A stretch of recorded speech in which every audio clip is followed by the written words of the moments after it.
Hello guys and welcome back to my channel Sirf IAS।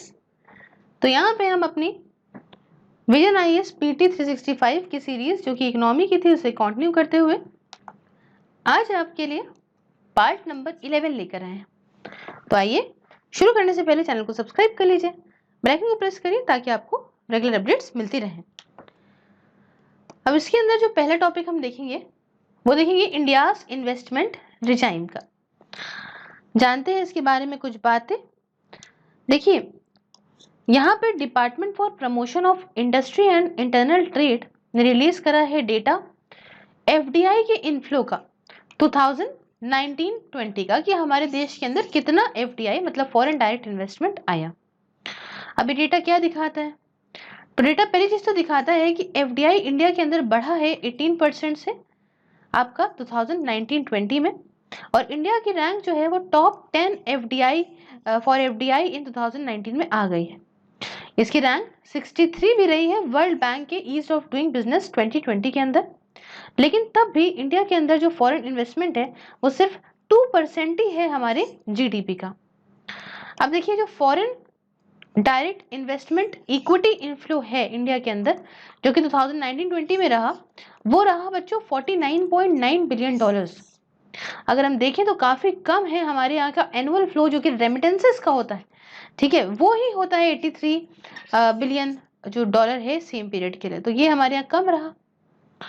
अब देखिए कुछ रीसेंट डेवलपमेंट क्या करी गई है FDI के लिए। डिफेंस की बात करें तो अभी एग्जिस्टिंग पॉलिसी के हिसाब से जो डिफेंस इंडस्ट्री है यहाँ पे FDI ला सकती है हमारे देश के अंदर 49% का ऑटोमेटिक रूट से, और 75% तक का ला सकती है गवर्नमेंट रूट से, जहां पे भी ये रिजल्ट करेगी एक्सेस में मॉडर्न टेक्नोलॉजी या फिर दूसरे रीजंस के लिए। उसके बाद जो न्यू पॉलिसी है ना, जो यहाँ पे FDI का कैप अपने जो ऑटोमेटिक अप्रूवल के थ्रू है उसे रेस करती है डिफेंस सेक्टर में 49% से बढ़ा के 74% करती है। इसमें भी सिक्योरिटी, नेशनल सिक्योरिटी का एक क्लॉज रखा गया है कंडीशन के तौर पर। तीसरी बात, गवर्नमेंट यहाँ पे अब रिजर्व करेगी राइट टू रिव्यू किसी भी फॉरेन इन्वेस्टमेंट के लिए। ठीक, कोई भी फॉरेन इन्वेस्टमेंट हमारे देश में होती है तो सरकार यहाँ पे रिजर्व कर सकती है राइट टू रिव्यू उस फॉरेन इन्वेस्टमेंट को, फिर से देख सकती है डिफेंस सेक्टर की अगर ये इन्वेस्टमेंट है तो, ताकि यहाँ पे भाई नेशनल सिक्योरिटी ना अफेक्ट हो अगर उसे लगता है तो। दूसरी बात, DTH सर्विस में क्या यहाँ पे करा गया है? देखिए, DTH सर्विसेज में 100% FDI और लाइसेंसेस को इशू करा जाएगा 20 ईयर्स के लिए। फिर डिजिटल न्यूज की बात करें, इसके अंदर कैपिंग करी गई है 26% की, ताकि फॉरेन इन्फ्लुएंस या इंटरफेरेंस क्या है इंडिया के डोमेस्टिक अफेयर्स में उसे देखा जा सके। और आखिरी में एयर इंडिया की बात कर दें तो 100% foreign direct investment air India के अंदर NRIs के लिए है ऑटोमेटिक रूट से, और सरकार ने यहाँ पे अमेंड भी करा है फॉरेन एक्सचेंज मैनेजमेंट रूल इस पर्पस के लिए। अब देखिए, इंडिया के कुछ अगर मैं FDI प्रोफाइल बताऊं तो जो टॉप 5 सेक्टर्स हैं हमारे यहाँ, उसमें सर्विस सेक्टर आता है, कंप्यूटर सॉफ्टवेयर हार्डवेयर आता है, साथ में टेलीकम्युनिकेशन, ट्रेडिंग और ऑटोमोबाइल आता है। और टॉप 5 सोर्सेज बताऊं तो सर्विसेज के लिए सिंगापुर, और उसके बाद कंप्यूटर वगैरह सॉफ्टवेयर वगैरह के लिए मॉरिशस, आपका टेलीकम्युनिकेशन के लिए नीदरलैंड्स, ट्रेडिंग के लिए केमन आइलैंड्स, और ऑटोमोबाइल्स के लिए USA। और 3 जो मेन स्टेट है वो महाराष्ट्र, कर्नाटक और दिल्ली हैं, जो यहाँ से मतलब आप कह रहे हो टॉप 3 डेस्टिनेशंस जो है। तो यहाँ पे हमने इतनी बात करी इस टॉपिक की। नेक्स्ट टॉपिक हमारा कहता है बायलैटरल इन्वेस्टमेंट ट्रीटी। ये BIT बार बार यूज करेंगे हम आगे, इसलिए इसका फुल फॉर्म देख लिए। बायलैटरल इन्वेस्टमेंट ट्रीटी क्या है ये समझते हैं। देखिए, there has been calls to review India's model bilateral investment treaty 2016। तो भाई इंडिया का जो मॉडल है बायलैटरल इन्वेस्टमेंट ट्रीटी का 2016 वाली, उसे रिव्यू करने की बात हो रही है। जानते हैं कुछ बात इस ट्रीटी के बारे में। देखिए, जो ये BIT है ये क्या होती है? ये ऐसी ट्रीटीज होती हैं जो 2 कंट्रीज के बीच में की जाती हैं। एम ये होता है बच्चों कि जो भी इन्वेस्टमेंट करते हैं इन कंट्रीज में इन्वेस्टर्स, उनको प्रोटेक्ट किया जा सके। इतनी बात क्लियर होगी आपको। देखिए, ये सारी ट्रीटीज जो हैं कुछ कंडीशंस लगाती हैं रेगुलेटरी बिहेवियर पे होस्ट स्टेट की, साथ में जो भी राइट्स होते हैं फॉरेन इन्वेस्टर के, उसमें इंटरफेरेंस करने पे भी ये रोक लगाती हैं ट्रीटीज स्टेट्स के द्वारा, होस्ट स्टेट के द्वारा। कुछ कंडीशन जैसे आपको बताऊं क्या लगाती हैं जैसे होस्ट स्टेट को यहाँ पे रिस्ट्रिक्ट करती हैं कि आप एक्सप्रोप्रिएटिंग इन्वेस्टमेंट वगैरह जो है नहीं कर सकते हैं। मतलब यहाँ एक्सप्रोप्रिएटिंग का मतलब होता है take property of owner, owner की प्रॉपर्टी वगैरह को लेने को नहीं कर सकते हैं। बारिंग फॉर पब्लिक इंटरेस्ट है ना, पब्लिक इंटरेस्ट के लिए इस पे रोक लगाई जाती है विद एडिक्वेट कंपनसेशन, ठीक है, इसमें कंपनसेशन भी होता है। दूसरी बात कि कुछ ऑब्लिगेशंस होस्ट स्टेट पे लगा देती हैं ताकि फेयर और इक्विटेबल ट्रीटमेंट हो फॉरेन इन्वेस्टमेंट का। तीसरी बात, ट्रांसफर फॉर फंड्स, जो आपका allowing for transfer for of fund subject in case in conditions giving in the treaty. देखिए, जो भी फंड का ट्रांसफर होगा वो उसी हिसाब से होगा जैसे कि ट्रीटी की कंडीशंस में दिया गया है। और इंडिविजुअल इन्वेस्टर्स को भी अलाउ करा जाता है कि आप ऐसे केसेस लाएं जो अगेंस्ट होस्ट स्टेट हो। अगर मान लीजिए होस्ट स्टेट जो है वो की जो सोवेरेन रेगुलेटरी मेजर्स जो है वो नहीं ले रही है बीआईटी के हिसाब से। साथ में यहाँ पे international centre for settlement of dispute, ठीक है, शॉर्ट फॉर्म में देखिए तो ICSID, ठीक है, under investor state dispute settlement, मतलब ISDS, आगे इस वर्ड का यूज आएगा, याद रखिएगा, इसका मतलब होता है इन्वेस्टर स्टेट डिस्प्यूट सेटलमेंट, ठीक है, ISDS। तो ये मैकेनिज्म जो है इसके अंदर है ताकि कोई डिस्प्यूट्स वगैरह होते हैं अगर इंटरनेशनल इन्वेस्टर्स के बीच में तो उसे सॉल्व किया जा सके। अब आखिरी में देखिए कुछ की फीचर्स की बात करते हैं 2016 वाले बीआईटी मॉडल की। तो डेफिनेशन की बात करूं इन्वेस्टमेंट की इस मॉडल के अंदर, तो ये आपका पहला ब्रॉड असेट बेस्ड डेफिनेशन से आगे बढ़ के ये अब investment to an enterprise based definition की तरफ बढ़ गई है, इंटरप्राइज बेस्ड डेफिनेशन की तरफ, जहाँ पे इंटरप्राइज को जो है उसकी असेट्स के साथ एक साथ देखा जाएगा। साथ में MFN मोस्ट फेवर्ड नेशन की बात करें तो ये प्रोविजन जो बीआईटी के अंदर है इसका एम ये है कि हम एक लेवल प्लेइंग फील्ड बनाएं सारे ही आपके जो फॉरेन इन्वेस्टर्स हैं उनके लिए। कैसे कि होस्ट स्टेट पे रोक लगा के कि आप किसी भी इन्वेस्टर्स को, मतलब किसी भी इन्वेस्टर को दूसरे इन्वेस्टर के साथ में जो है वो उनके साथ भेदभाव नहीं कर सकते हो, आप जो है वो उनके साथ डिस्क्रिमिनेशन नहीं कर सकते हो। देखिए इंडिया का जो मॉडल है बीआईटी का वो कम्प्लीटली MFN का क्लॉज जो है मोस्ट फेवर्ड नेशन का क्लॉज जो है वो एक्सक्लूड करता है ताकि इन्वेस्टर्स जो है इस बात का जो प्रोविजंस वगैरह दी गई हैं दूसरे बीआईटीज के अंदर उसका फायदा ना उठाएं by borrowing them through the MFN clause. साथ में यहाँ पे फेयर एंड इक्विटेबल ट्रीटमेंट, इसका मतलब ये कि है जो फॉरेन इन्वेस्टर्स हैं इनको प्रोटेक्ट किया गया है अनएक्सेप्टेबल मेजर्स जो कि होस्ट स्टेट लेती हैं उसके against by rules of international law, है ना, और which are independent of those of host state.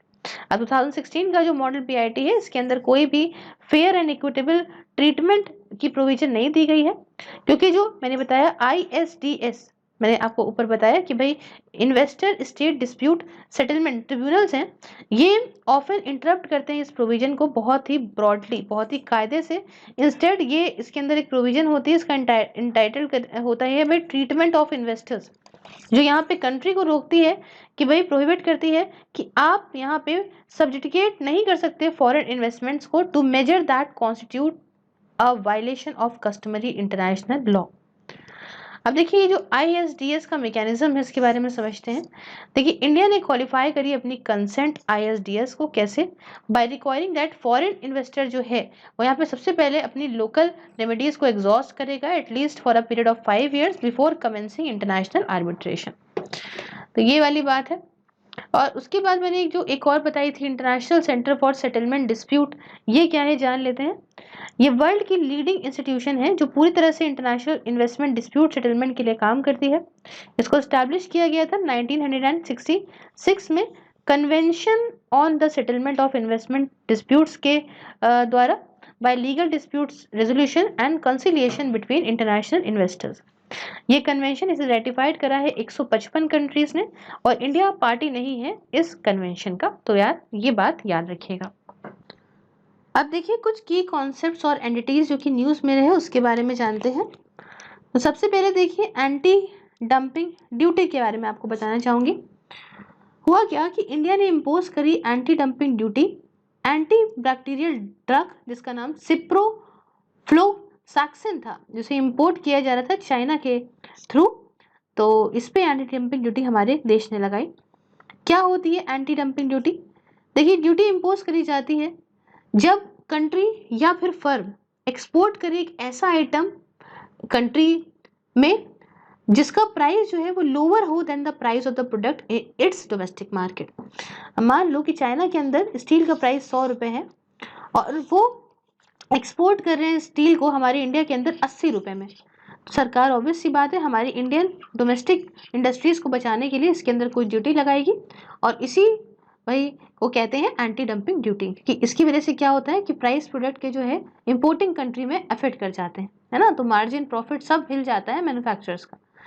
Department of commerce ने रिकमेंड करा है एंटी डंपिंग ड्यूटी को, whereas ministry of finance जो है वो इस पे ड्यूटी लगाता है।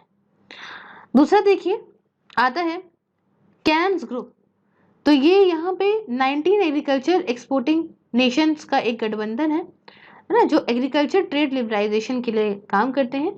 इसमें करीब 25% जो है वो वर्ल्ड का एग्रीकल्चर एक्सपोर्ट ये लोग इससे ज़्यादा ही करते हैं। इसको 1986 में कैंप्स ऑस्ट्रेलिया के अंदर फॉर्म किया गया था और इंडिया जो है इसका मेंबर नहीं है, नहीं तो आप न्यूज़ वगैरह में सुनते रहते हैं इसको। खैर तीसरा जो रहा वो रहा DSSI, depth service suspension initiative. ये इनिशिएटिव का एम ये है कि हम डेप्थ सर्विस सस्पेंशन दें पूरस कंट्रीज को, मतलब ये अलाउ करता है गरीब देशों को कि आप कॉन्सेंट्रेट करें अपने रिसोर्सेस पे, है ना, ताकि आप पेंडेमिक को से लड़ सकें। और इसे इंडोर्स करा गया है वर्ल्ड बैंक, IMF और G20 फाइनेंस मिनिस्टर्स के द्वारा अप्रैल 2020 में। नेक्स्ट जो है वो है Asia specific group on money laundering. क्या है ये? एक इंटर गवर्नमेंटल ऑर्गेनाइजेशन है जो फोकस डालती है इस बात पे कि जो इसके मेंबर्स हैं वो पूरी तरीके से अपना इंटरनेशनल स्टैंडर्ड जो कि मनी लॉन्ड्रिंग के अगेंस्ट है उसे इम्प्लीमेंट करें, टेरर फाइनेंसिंग के अगेंस्ट है या प्लोरिफिकेशन फाइनेंसिंग के अगेंस्ट है उसे यहाँ पे इम्प्लीमेंट करें, क्योंकि आपका वेपन्स या मास डिस्ट्रक्शन से रिलेटेड हो। हाँ भाई साहब, इंडिया इसका मेंबर है। नेक्स्ट आता है करेंसी मैनिपुलेटर्स मॉनिटरिंग लिस्ट। तो यूनाइटेड स्टेट्स ने फिर से एक बार इंडिया को इंक्लूड कर लिया है अपनी मॉनिटरिंग लिस्ट में कंट्रीज की जो भाई potentially questionable foreign exchange policies and currency manipulation की जो लिस्ट है इसके अंदर इन्होंने इंडिया को यूएस ने फिर से इंक्लूड कर लिया है। क्या होता है करेंसी मैनिपुलेशन, समझते हैं। देखिए करेंसी मैनिपुलेशन का लेबल दिया जाता है यूनाइटेड स्टेट की गवर्नमेंट के द्वारा उन कंट्रीज को जिनको इनको लगता है कि ये कोई अनफेयर करेंसी प्रैक्टिसेस कर रहे हैं, मतलब अपनी करेंसी को डिवैल्यूएट करके कुछ फायदा ये उठा रहे हैं ट्रेड के अंदर। डेजिग्नेशन अगर कंट्री का आ गया करेंसी मैनिपुलेटर के तौर पे तो इसका मतलब ये नहीं है कि कोई पेनल्टी तुरंत लग जाएगी, बट ये होता है कि बाकी कंट्रीज का ग्लोबल फाइनेंशियल मार्केट का आपसे जो विश्वास है वो हिल जाएगा। फिर बात आती है handicraft and geographical indication toys exempted from quality control order. तो ये जो कदम उठाया गया है ये vision of making India a global manufacturing hub for sale and export of toys, कि भाई हमारा जो इंडिया हो वो हब बन जाए जिसे हम भाई सेल और जो एक्सपोर्ट करें टॉयज का, साथ में प्रोडक्शन और जो सेल है इंडिजिनियस टॉयज का पूरे देश के अंदर उसे बूस्ट करें, इसके लिए इस कदम को उठाया गया है। साथ में DPIIT ने एग्जेम्प्ट कर दिया है कि आप स्टैंडर्ड मार्क जो भी है under licence from bureau of Indian standard इसे एग्जेम्प्ट कर दो इन सब के लिए। और लास्ट में बात करते हैं तो भाई ईरान न्यू करेंसी। तो ईरान की जो पार्लियामेंट है इन्होंने बिल टू चेंज को पास करके यहाँ पे bill to change the monetary unit को पास करके from rial to popularly use toman में यहाँ पे अपनी करेंसी को चेंज कर दिया है। हर एक तोमान जो है वो 10,000 रियाल का वर्थ का होगा अंडर अ न्यू सिस्टम, ठीक है। तो उसमें तो ये लॉस में जा रहे थे इसलिए इन्होंने करेंसी बदल दी। खैर यहाँ पे ये टॉपिक हमारा होता है complete. So if you like the video please like the video, share it with your friends, subscribe your channel Surfayas, and if you want to follow me on any of the social media platform, link is in the description. Along with this, if you want to join my membership and enjoy the various perks, just press the join button and enjoy the various perks. Thank you so much for discussion. Have a wonderful day ahead. Take care.